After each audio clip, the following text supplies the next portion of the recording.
Quisiera comenzar esta tarde con la lectura de un texto en Lucas capítulo 24, en el versículo 25. Ese texto se encuentra en ese momento en que Jesús, luego de resucitar, se encuentra con un par de sus discípulos en el camino a Emaús. Por supuesto, esos discípulos no reconocen inicialmente que es Jesús. Y Jesús de hecho les pregunta que por qué están tan tristes y ellos le dicen, ¿acaso eres el único extranjero que no saben las cosas que han acontecido en este lugar? Y empezaron a hablarle acerca de cómo Jesús había sido un profeta y cómo había sido crucificado. Y Jesús le dice lo siguiente, aquí en el versículo 25 del capítulo 24 de Lucas. Entonces les dijo, oh insensatos y tardos de corazón para creer todo lo que los profetas han dicho. ¿No era necesario que el Cristo padeciera estas cosas y que entrara en la gloria? Y comenzando desde Moisés y siguiendo por todos los profetas, les declaraba en todas las escrituras lo que de él decían. Noten lo que está diciendo, lo que les está diciendo Jesús aquí, o lo que les está mostrando. Jesús los lleva por todo Moisés. ¿Qué es Moisés? Son los primeros 5 libros de la Biblia: Génesis, Éxodo, Levítico, Números. Jesús les abre las escrituras y les muestra todo lo que en Moisés y los profetas, que los profetas incluye todo el aspecto, toda la parte de los salmos y por supuesto ese gran bloque de texto del Antiguo Testamento, ¿verdad? Que incluye los profetas mayores y menores: Isaías, Jeremías, Ezequiel, Daniel, Oseas, Joel, Amós, Abdías, Jonás, Miqueas, Nahum, Habacuc, Sofonías, Ageo, Zacarías, Malaquías. El Señor Jesucristo les abre las escrituras a los discípulos y les muestra todo lo que en el Antiguo Testamento, todo lo que en las escrituras se decía acerca de él. Podemos ver basado en ese texto entonces, hermanos, que la escritura, la Biblia, es cristocéntrica. ¿A qué me refiero con eso? Que Jesucristo es el tema central de la Biblia. Toda la escritura apunta a una persona y es a Jesucristo, tanto a su persona como a su obra. Y aunque ciertamente, hermanos, hay mucho que podemos aprender de los ejemplos de distintos personajes de la Biblia, en particular del Antiguo Testamento, no podemos perder de vista que esos personajes están allí para anticiparnos a Jesucristo. La obra de Jesús y su persona. Solo para darles un ejemplo. Adán apunta a Jesús. De hecho, la Biblia llama a Jesús el segundo Adán. Adán es el primer hombre por cuya desobediencia entró el pecado, mientras Jesús es el último Adán por cuya obediencia llega la vida eterna. ¿Recuerdan ustedes a Abel? Aquel que dio la ofrenda aceptable a Dios y fue asesinado injustamente. Ese es un tipo de Cristo, el cual Jesús fue asesinado injustamente, y en su sacrificio Él ofreció la ofrenda aceptable para el Padre por nuestro pecado. Noé construyó un arca para salvar a su familia. Jesús es el arca que salva a su pueblo del juicio. Melquisedec es aquel rey y sacerdote a quien Abraham le entregó los diezmos. Jesucristo es el gran rey y sumo sacerdote. Isaac era el hijo de la promesa que estuvo dispuesto a ser sacrificado En el altar, en el monte Moria, Jesús es el Hijo de la promesa, el cual se ofreció a sí mismo en sacrificio por el mundo. José, aquel hijo de Jacob que fue traicionado y luego fue exaltado para ser el segundo hombre más poderoso de Egipto, apunta a cómo Jesús iba a ser traicionado por su propio pueblo, por sus hermanos, y luego sería exaltado a la diestra de Dios. Moisés es el mediador del antiguo pacto, Jesús es el mediador del nuevo pacto. El Cordero Pascual, aquellos corderos cuya sangre fue puesta en los dinteles de las puertas para que el ángel de la muerte no destruyera a Israel, anticipaba al gran Cordero Pascual, el Señor Jesucristo, por cuyo sacrificio íbamos a ser librados de la muerte eterna.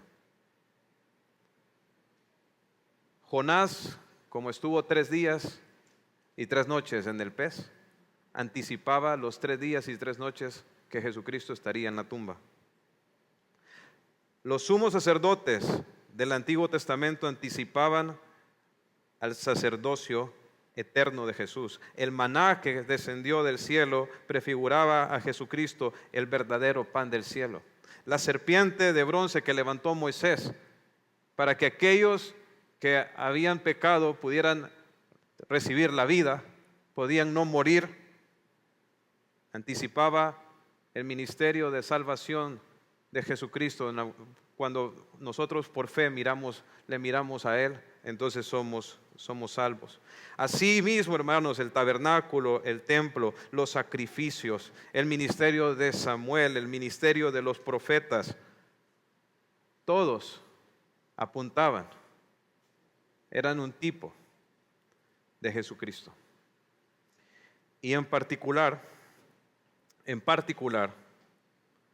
hay un personaje del Antiguo Testamento que es muy significativo. Tanto, por supuesto, por lo que aprendemos por medio de su ejemplo, pero principalmente significativo por cómo su vida nos apunta al Señor Jesucristo. Y es el rey David. Hay una gran cantidad de paralelismos entre la vida del rey David y el Señor Jesucristo. El primer paralelismo que nosotros observamos es en su ungimiento como rey. David fue ungido como rey proveniente de un trasfondo social humilde y sin importancia. David fue ungido no por su apariencia, sino por un corazón conforme al corazón de Dios. Ustedes recuerdan cuando David fue ungido, Dios le dijo a Samuel: no mires a su parecer ni a lo grande de su estatura, porque yo lo desecho, porque Jehová no mira lo que mira el hombre, pues el hombre mira lo que está delante de sus ojos, pero Jehová mira el corazón. Al que Dios había escogido era al 8º hijo de Isaí, que era David. De la misma manera en que David, proveniente de un trasfondo social humilde y sin importancia, de la misma manera el Señor ungió a Jesús, nacido en Belén, pero proveniente de Nazaret de Galilea, un lugar sin importancia, no de una familia pudiente y socialmente encumbrada, sino criado por un carpintero de Nazaret. Ahora, si hay un relato donde David tipifica extraordinariamente a nuestro Señor Jesús, es en la porción que vamos a estudiar el día de hoy en 1 Samuel capítulo 17. Aunque ciertamente, hermanos, vamos a aprender mucho en esta porción, hay muchos aspectos prácticos para nuestra vida. No quiero que perdamos de vista, a medida que nosotros estudiamos esta porción de la Escritura, no quiero que perdamos de vista a Jesús. Entonces, teniendo eso en cuenta, hermanos, quiero invitarles a abrir sus Biblias e ir a 1 Samuel capítulo 17, versículo 26. 1 Samuel capítulo 17, versículo 26. Dice así la palabra del Señor: entonces habló David a los que estaban junto a él, diciendo: ¿qué harán al hombre que venciere a este filisteo y quitare el oprobio de Israel? Porque ¿quién es este filisteo incircunciso para que provoque a los escuadrones del Dios viviente? Y el pueblo le respondió las mismas palabras, diciendo: así se hará al hombre que le venciere. Y oyéndole hablar Eliab, su hermano mayor, con aquellos hombres, se encendió en ira contra David y dijo: ¿para qué has descendido acá? ¿Y a quién has dejado aquellas pocas ovejas en el desierto? Yo conozco tu soberbia y la malicia de tu corazón, que para ver la batalla has venido. Y David le respondió: ¿qué he hecho yo ahora? Le dice: ¿no es esto mero hablar? Y apartándose de él hacia otros, preguntó de igual manera, y le dio el pueblo la misma respuesta de antes. Entonces, como recordarán, David fue enviado por su papá al campo de batalla donde estaban enfrentados los israelitas con los filisteos. Llevaba un recado, ¿verdad?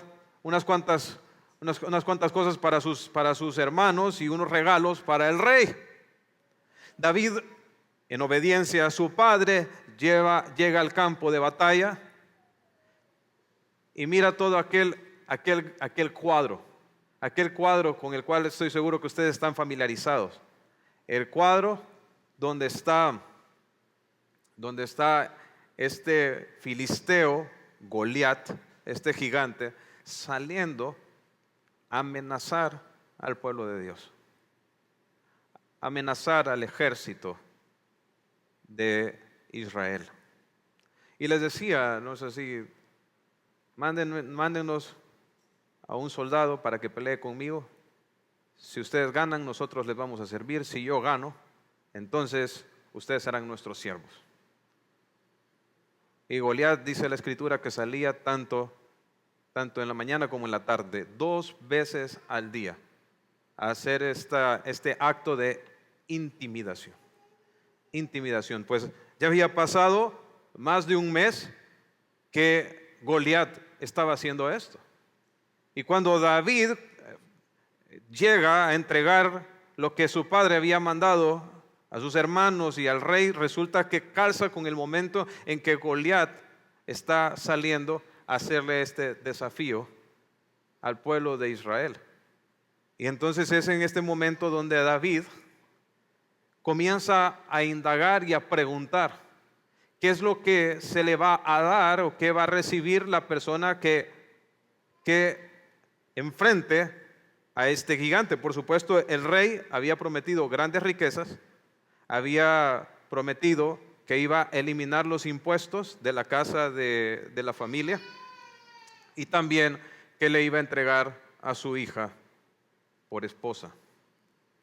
Entonces, había una buena recompensa. Sin embargo, hasta este momento no había habido ningún israelita que se atreviera a enfrentarse a Goliat.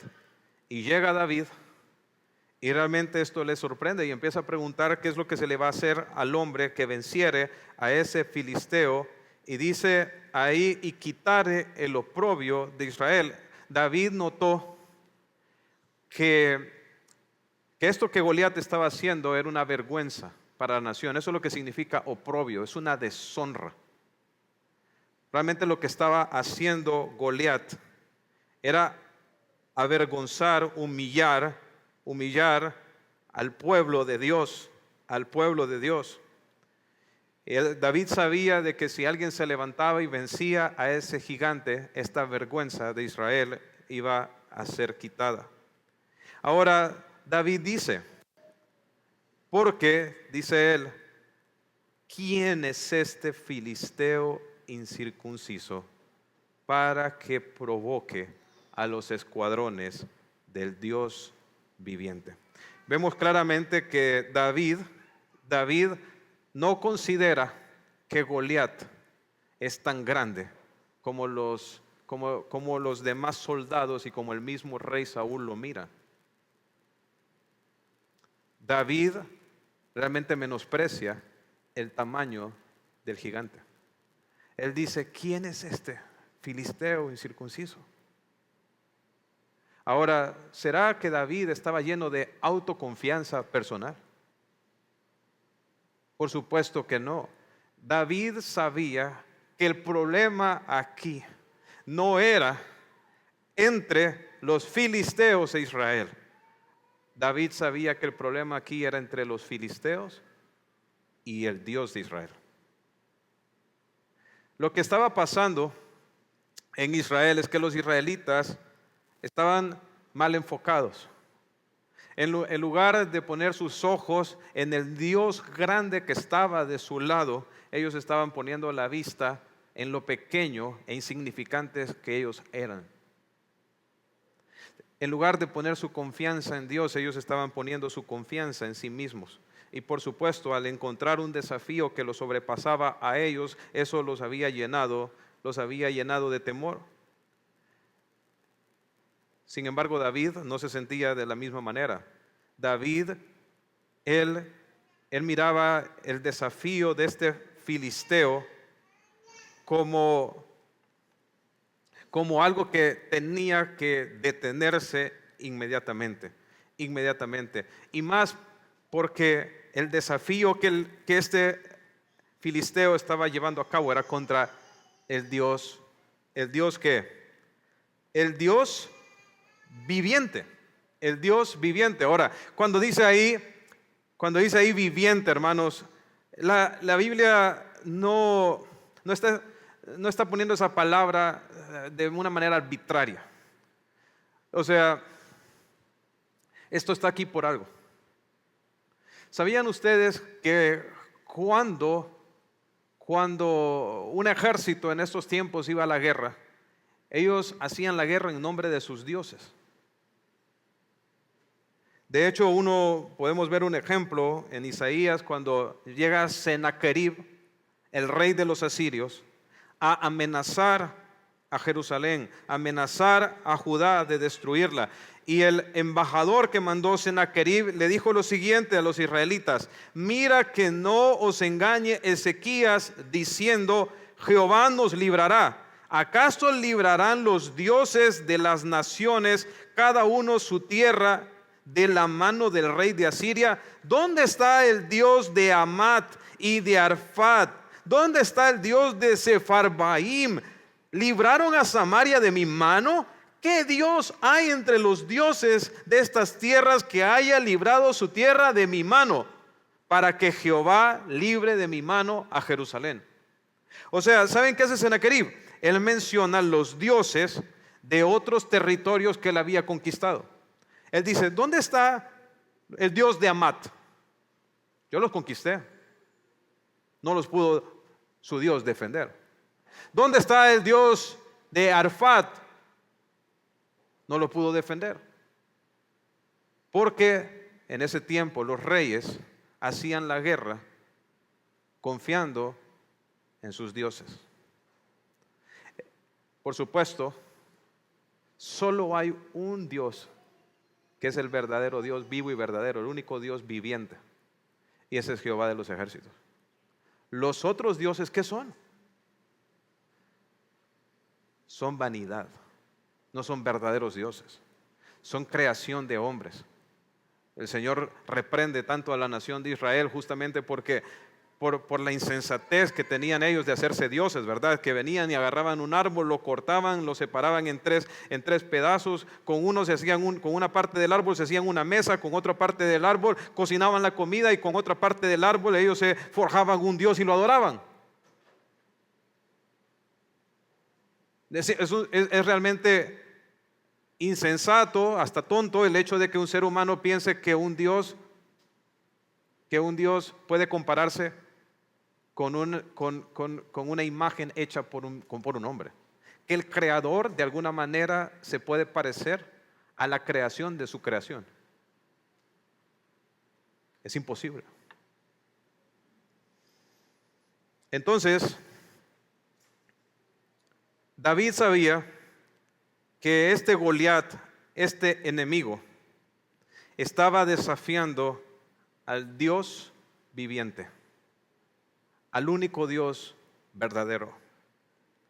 Y que David sabía que delante de ese Dios verdadero, Goliat no era nada. Goliat le podía parecer grande al ejército de Israel, le podía parecer enorme ante sus compatriotas filisteos, pero delante de Dios, Goliat es como nada. De hecho, la Biblia dice que todos los reyes de la tierra juntos, todos los seres vivientes de la tierra delante de Dios son como nada, son como nada. ¿Qué somos nosotros los seres humanos delante del omnipotente creador del cielo y la tierra? El Dios omnipresente, omnisciente, que lo llena todo. No somos nada. David sabía que este gigante no era nada. Sin embargo, con sus preguntas, claramente David no solo tenía la intención de saber qué estaba pasando. David tenía la intención de enfrentarse a este gigante, Ahora es bien interesante cuál es la respuesta que David tiene por parte de sus hermanos cuando él empieza a manifestar interés en enfrentar el gigante. Dice la Biblia en el versículo 28 que Eliab, su hermano mayor, cuando lo escuchó que estaba hablando con aquellos hombres, dice que se encendió en ira contra David y dijo: ¿para qué has descendido acá? ¿Con quién has dejado aquellas pocas ovejas? Yo conozco tu soberbia, la malicia de tu corazón, que a ver la batalla has venido. Entonces, David tiene una buena intención. David quiere quitar el oprobio de Israel. David está confiando en el Señor y quiere enfrentar a este gigante y empieza a preguntar. Él quiere hacer algo para Dios, para el beneficio del pueblo de Dios, y lo que recibe por parte de sus hermanos son ataques. Es desprecio, es rechazo de sus propios hermanos. ¿No les parece esto muy parecido a lo que ocurrió con el Señor Jesucristo? ¿Qué dice Juan 1:11? A lo suyo vino, mas los suyos no le recibieron. ¿Y a qué había venido Jesús? Vino a buscar y a salvar lo que se había perdido. Yo soy el camino, la verdad y la vida. Nadie viene al Padre sino por mí. Jesucristo vino a salvar a los pecadores. Él vino a hacerle bien a su pueblo. Él vino a salvar a su pueblo. ¿Y qué recibió de su propio pueblo? Recibió desprecio, recibió rechazo.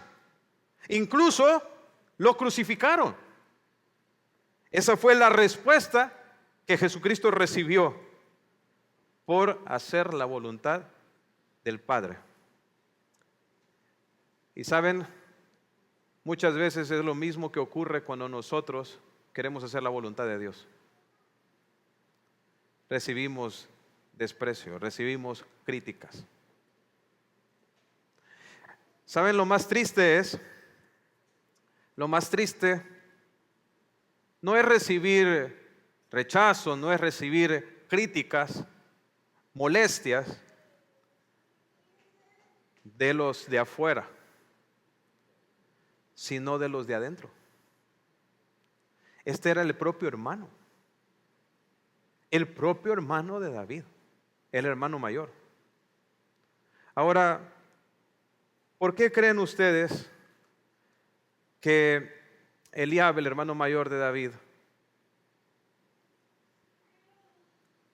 manifestó este tipo de actitud hacia David?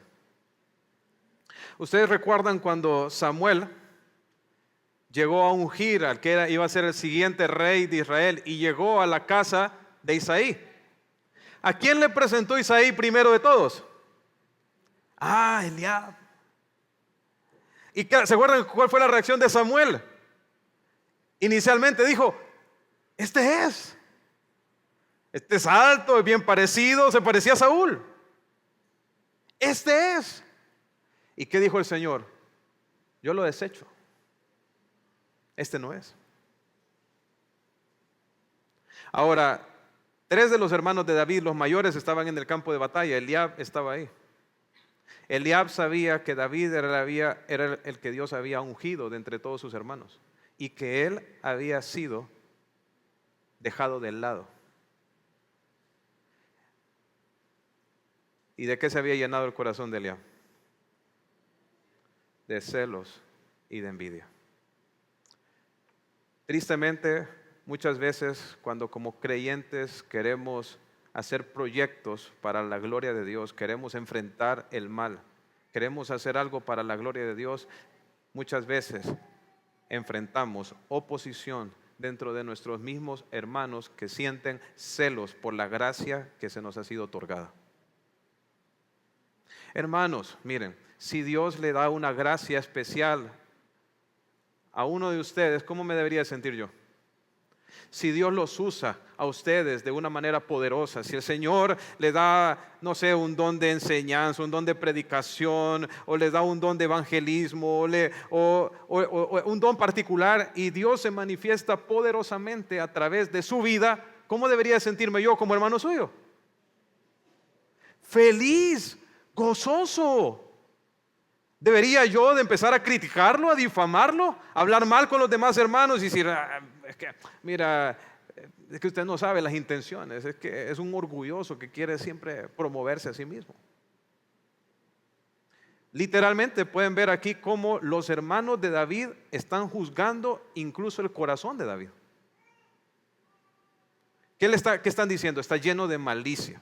Yo sé que en tu corazón lo que tú tienes es soberbia. Muchas veces,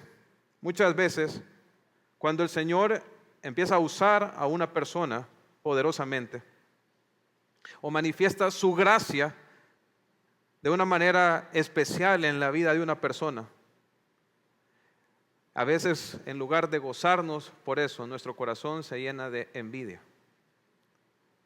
Y en lugar de glorificar a Dios por lo que ha dado a ese hermano y de animar a ese hermano a seguir adelante, a esforzarse, a llevar a cabo los proyectos y las cosas que Dios ha puesto en su corazón, lo que nosotros hacemos es que lo empezamos a difamar, lo empezamos a criticar. Y eso es triste que ocurra en las iglesias, entre los mismos hermanos. Y este texto aquí nos confronta, hermanos.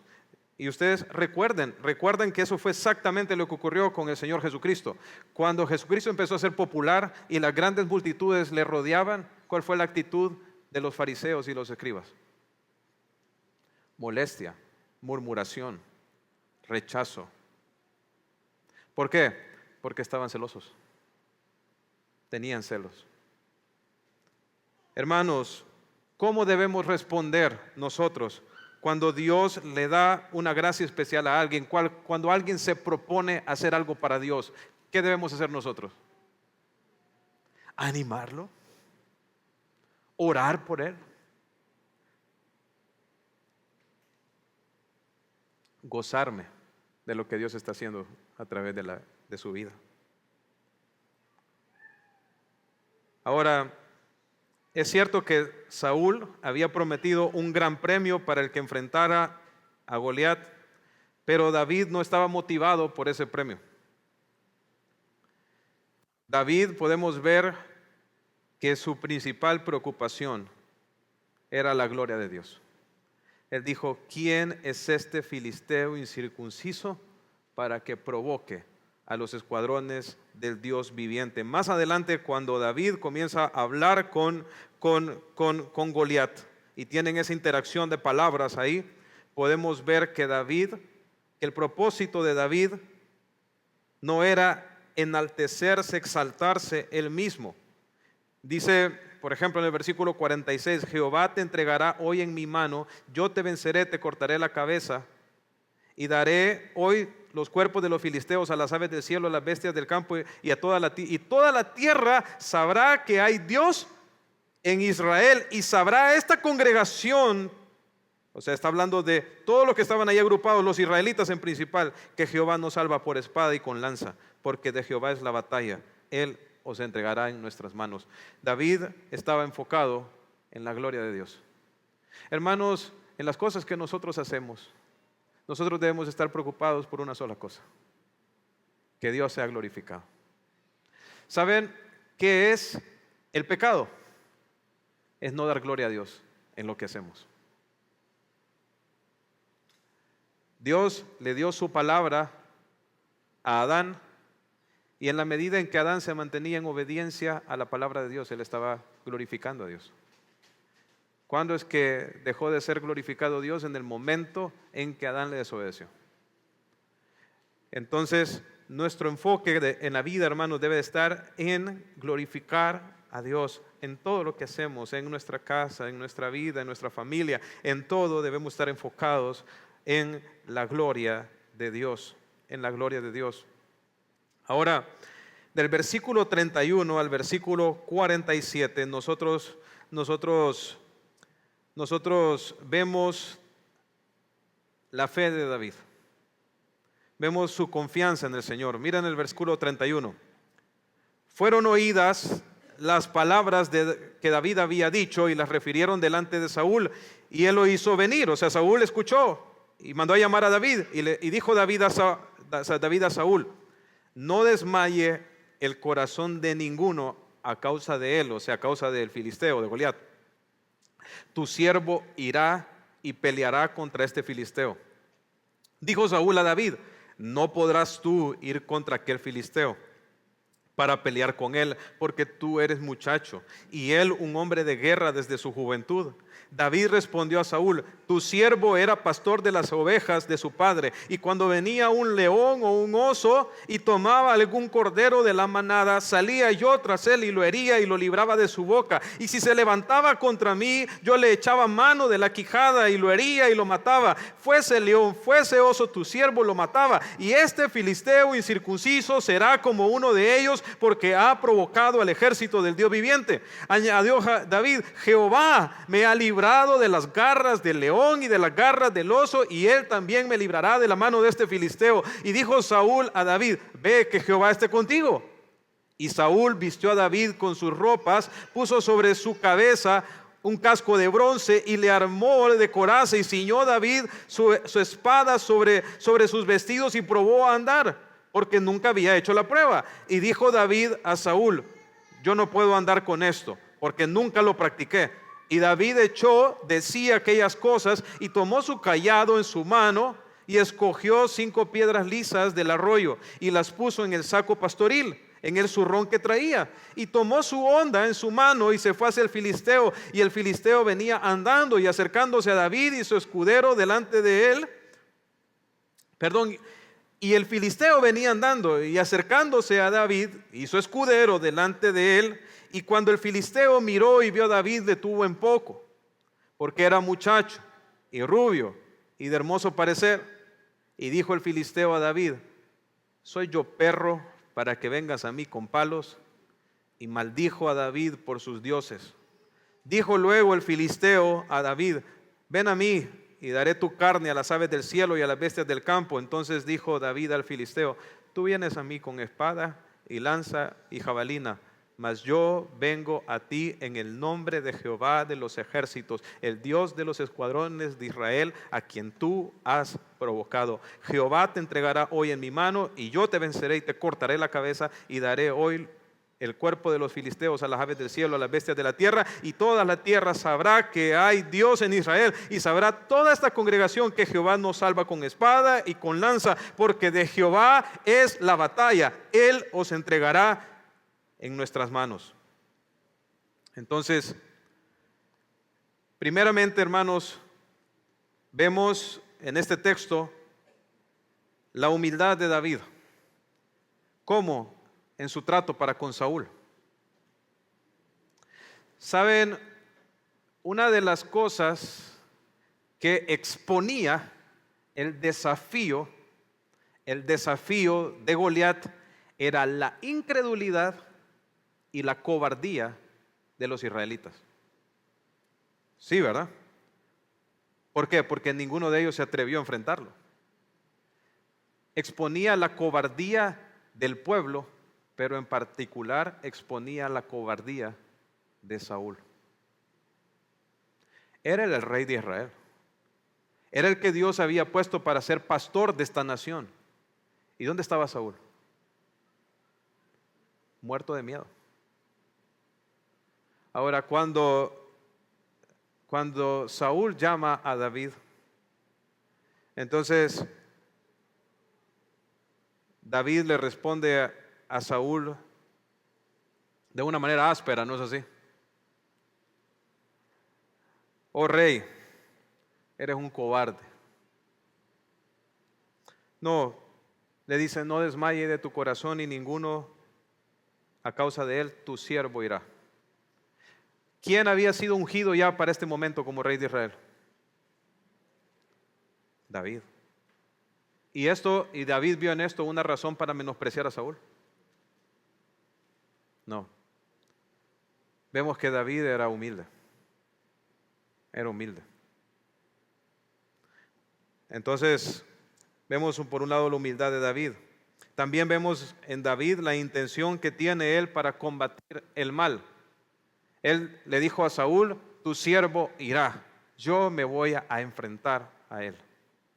Pregunta, ¿los cristianos deberíamos de buscar enfrentar el mal? ¿Cómo enfrentamos el mal de este mundo? ¿Qué somos nosotros? Dijo el Señor Jesús en Mateo 5. Vosotros sois la luz del mundo. Una ciudad asentada sobre un monte no se puede esconder, ni se enciende una luz y se pone debajo del almud, sino en el candelero y alumbra a todos los que están en la casa. Así alumbre vuestra luz delante de los hombres para que vean vuestras buenas obras y glorifiquen a vuestro Padre que está en el cielo. ¿Saben que muchas veces es triste que los cristianos tienen una actitud de indiferencia a la maldad en el mundo? No hacen nada. Muchas veces los cristianos estamos intimidados por la maldad que está a nuestro alrededor. Vemos la maldad en nuestra sociedad, vemos la maldad en nuestros lugares de trabajo, vemos la maldad por todos lados, y en lugar de estar nosotros siendo luz, haciendo buenas obras, predicando el evangelio, penetrando esa oscuridad con la luz de Cristo que está en nosotros, estamos cohibidos, estamos callados, estamos intimidados. Pero ¿acaso el espíritu que hemos recibido de parte de Dios es de cobardía? El Espíritu Santo que Dios ha puesto en nosotros es para que seamos unos cobardes. ¿Qué tipo de espíritu nos ha dado Dios? De poder, de amor y de dominio propio. Dios no nos ha dado un espíritu de cobardes. Si nosotros confiamos en Dios, hermanos, nosotros deberíamos de estar activamente enfrentando el mal. No importa qué tan grande sea, porque ¿quién está de nuestro lado? El Dios de los ejércitos, el omnipotente. El hacer cosas para Dios depende de la edad. ¿Por qué despreció Goliat a David? Porque era un muchacho, pero no solo lo menospreció Goliat. ¿Quién más lo menospreció? Saúl le dijo, no podrás. No podrás, no tienes la experiencia, eres solo un muchacho, eres un cipote. ¿Cómo se te ocurre que te vas a enfrentar a este hombre? Y yo creo que por medio de las palabras de Saúl, en cierta medida podemos ver las palabras que Satanás le susurra a los oídos de los cristianos. Cuando quieren hacer algo para la gloria de Dios, te dicen no podrás. Cuando tú te empiezas a esforzar para vencer un pecado en tu vida, cuando te empiezas a esforzar por alcanzar personas para Cristo, cuando te empiezas a poner proyectos para la gloria de Dios, cuando empiezas a buscar hacer esas cosas que glorifican a Dios, de repente viene esa voz que te dice, no podrás. Siempre has caído siempre has caído en ese mismo pecado. ¿Cómo se te ocurre que vas a salir de él? ¿Crees que vas a tener victoria? No podrás. Eres muy débil, eres muy pequeño, muy insignificante. No puedes hacer grandes cosas para Dios.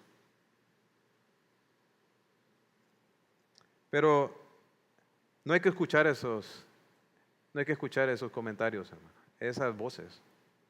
Hay que escuchar lo que dice la palabra. Y hay que poner nuestra confianza, no en nosotros, sino en quién está con nosotros.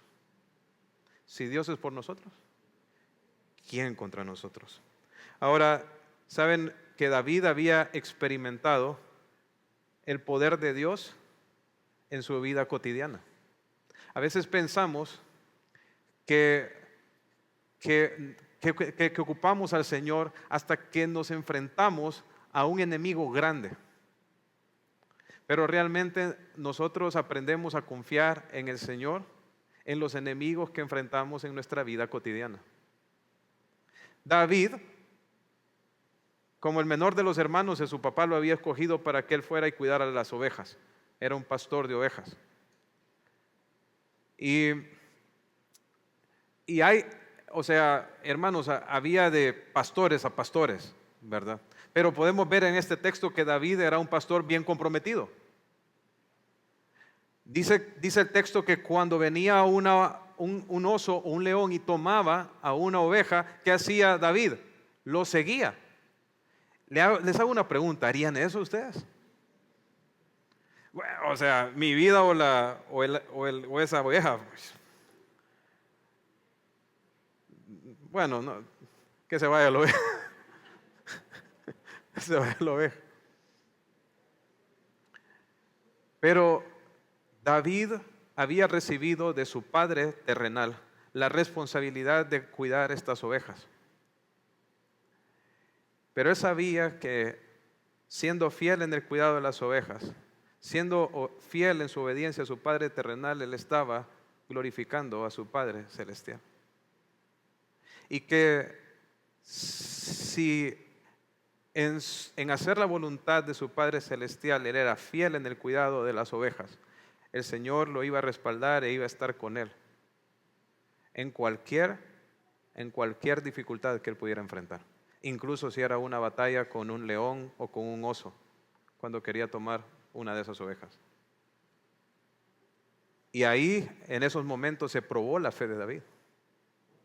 Porque venía un león y tomaba a una de esas ovejas y se la llevaba, y David no lo dejaba, sino que iba tras él, probablemente con su honda.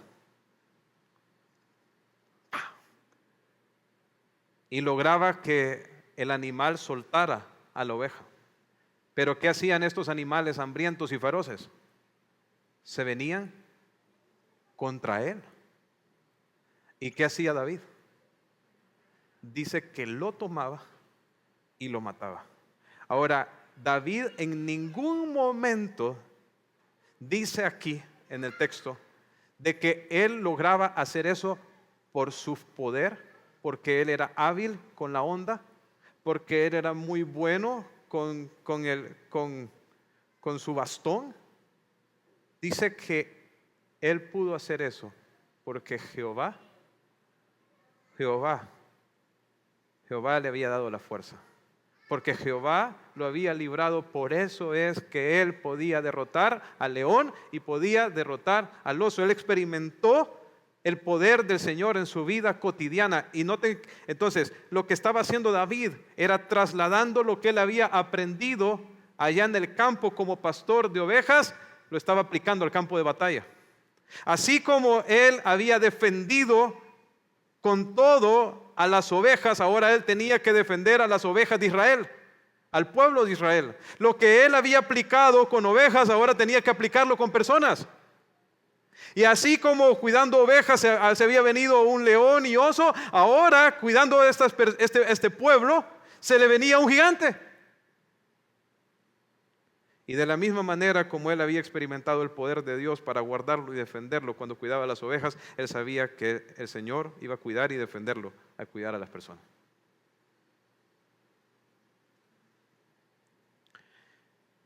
Me encanta que la Biblia muestra a David como este buen pastor, porque más adelante en la Escritura se nos habla acerca de un buen pastor, el más grande de todos, el que en su compromiso y su amor por las ovejas dio su vida por ellas. El buen pastor dice, su vida da por las ovejas, dice Juan 10, nuestro Señor Jesucristo. Pueden ver los paralelismos. Entonces David aprendió a confiar en el Señor en su vida cotidiana, hermanos, y tenemos que hacer exactamente lo mismo nosotros. A veces pensamos que nosotros vamos a poder emprender grandes cosas para Dios cuando nos lleguen esos grandes momentos. Pero lo cierto es que si no aprendemos a ser fiel a Dios en las cosas pequeñas, nunca lo vamos a poder ser en las grandes. Mira, si no puedes ser honesto en tu trabajo cuidando 100 lempiras, no vas a ser honesto cuando te toque cuidar 1,000,000. El que es fiel en lo poco, será fiel en lo mucho. Si no puedes ser fiel en lo poco, nunca lo podrás ser en lo mucho. Tu confianza en el Señor es algo que se construye y que comienza con esas decisiones que tienes que tomar diariamente en tu lugar de trabajo, en tu casa. En esas cosas que para ti son pequeñas y sin importancia, ahí se prueba tu fe. Y eso es lo que vemos en David. Ahora, la fe de David no estaba fundamentada en sí mismo. Dice una y otra vez, dice David, por ejemplo, cuando se está hablando con Goliat, él dice, tú vienes a mí con espada, con lanza, jabalina, mas yo vengo a ti en el nombre de Jehová de los ejércitos. ¿Dónde estaba puesta la confianza de David? En el Señor. Y ahí es donde debe estar nuestra confianza también. Hermanos, la fe no tiene nada que ver con autoconfianza o un alto concepto de nosotros mismos, como a veces nos lo quieren pintar, ¿verdad? Que nos ponen a nosotros, tú eres un campeón, tú eres grande, tú podrás. Hermano, mira, yo no puedo, pero mi Dios sí. Él es grande, Él es todopoderoso. Y yo sé que si estoy haciendo su voluntad y Él está conmigo, no hay nada que sea difícil. Nuestra fe debe estar fundamentada en el poder y en las promesas de Dios. Eso fue lo que Dios le dijo a Josué: esfuérzate y sé valiente, porque tú repartirás este pueblo por heredad la tierra la cual juré a sus padres. Solamente esfuérzate y sé valiente para cuidar de hacer conforme a toda la ley que tu siervo Moisés te mandó. No te apartes de ella ni a diestra ni a siniestra, para que seas prosperado en todo lo que tú emprendas. Lo que a nosotros nos compete, hermanos, es obedecer al Señor y confiar que Él va a estar con nosotros. También David vemos que menosprecia los insultos de Goliat, ¿verdad? El enemigo es bueno con las palabras, ¿verdad? Goliat lo amenaza, lo menosprecia porque es joven, lo menosprecia porque era rubio, ¿verdad? Menosprecia que él viniera con una vara, ¿verdad? Dice, yo soy perro para que vengas con palos, y hasta lo maldice, ¿verdad? Y cuando nosotros enfrentamos, hermanos, a nuestros enemigos, al pecado, el mundo, el diablo, cuando nosotros enfrentamos a nuestros enemigos, vamos a encontrar resistencia, vamos a encontrar ataques, pero nosotros debemos de menospreciarlos. Así como lo hizo el Señor Jesucristo. Él menospreció la vergüenza, menospreció el oprobio, lo estaban insultando, lo estaban escupiendo, lo estaban maltratando, pero Él tenía fija la mirada en hacer la voluntad de Dios. Esa cruz era necesaria para nuestra salvación. Y Jesús menospreció el oprobio. Eso es lo que hace la fe. La fe no se desanima, la fe no se debilita, la fe no cede, la fe persiste. No renuncia aún ante la oposición. La fe busca, como les decía anteriormente, la gloria de Dios y el fortalecimiento del pueblo de Dios. Vemos que David dice que el Señor le va a dar la victoria para que toda la tierra sepa que hay Dios en Israel, y para que este pueblo sepa cómo es que el Señor salva. Él no salva con espada, con lanza. De Él es la batalla. La victoria de David va a fortalecer al pueblo de Dios. Y luego vemos la victoria en el versículo 48. Dice, y aconteció que cuando el filisteo se levantó y echó a andar para ir al encuentro de David, David se dio prisa y corrió a la línea de batalla contra el filisteo. Y metiendo David su mano en la bolsa, tomó de allí una piedra y la tiró con la honda e hirió al filisteo en la frente. Y la piedra quedó clavada en la frente y cayó sobre su rostro a tierra. Así venció David al filisteo con honda y piedra e hirió al filisteo y lo mató sin tener David espada en su mano. Entonces corrió David y se puso sobre el filisteo, y tomando la espada de él y sacándola de su vaina, lo acabó de matar y le cortó con ella la cabeza. Y cuando los filisteos vieron a su paladín muerto, huyeron. Entonces vemos el enfrentamiento de David con Goliat. Vemos que David corre rápidamente hasta a la línea de batalla. David toma su honda y antes de que Goliat pueda hacer algo, él le clava una piedra en la frente. La honda no era como de elástico, como esas ondas palomeras que uno de pronto utilizaba cuando estaba pequeño, ¿verdad? Sino que era una onda que tenía como una, a ver si se me escapó la palabra, pero era como un cinto de cuero, ¿verdad? Así como lo que nosotros usamos para las fajas, ¿verdad? Era una pieza larga de cuero que al final tenía una especie de bolsa, ¿verdad? Entonces lo que hacían era que se tomaba impulso de esta manera y se aventaba la piedra, la cual salía cuando se apuntaba, ¿verdad? Y se extendía y se dirigía la piedra al lugar donde la persona apuntaba. O sea, esto era algo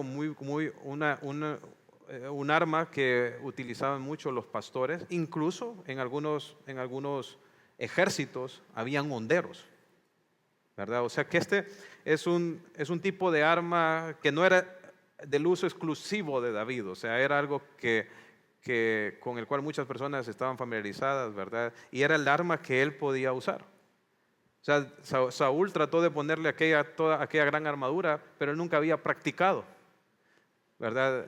Y nos enseñaba el pastor Celso de cómo Goliat salió con la armadura, ¿verdad? Y aquí vemos que David no pudo usar esa armadura porque nunca había practicado esa. Nosotros tenemos que practicar andar con la armadura, hermanos. Por supuesto, la armadura de Dios, la que se nos habla ya en Efesios capítulo 6, ¿verdad? Pero esta armadura de Saúl, David no la podía usar. Entonces él tomó lo que él podía. Él sabía usar la honda. Lo que David hizo fue poner su arma y lo que él tenía a la disposición, lo que Dios había dado, lo que le había dado a él, lo puso para el servicio a Dios, y el Señor lo usó de una manera muy poderosa. O sea, con esta honda, ¿verdad? Y con la primera piedra, no fue ni siquiera necesario utilizar las otras 4 que él había puesto en su bolsa. Con esta honda logra asestarle un golpe mortal a este filisteo, le pega justo en la frente y el tipo cae desmayado. David corre rápidamente, le quita la espada a Goliat y le corta la cabeza. Y hermanos, realmente vemos aquí una tipificación de la obra de Cristo. Miren.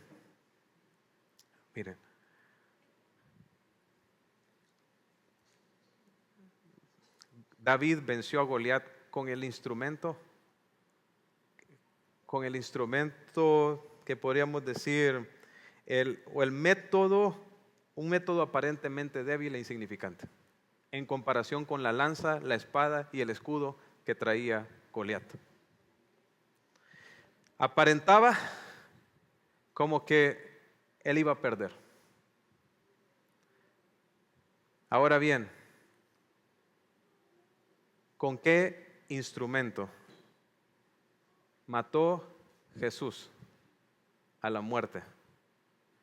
¿Con qué instrumento acabó el Señor Jesús con el poder del diablo?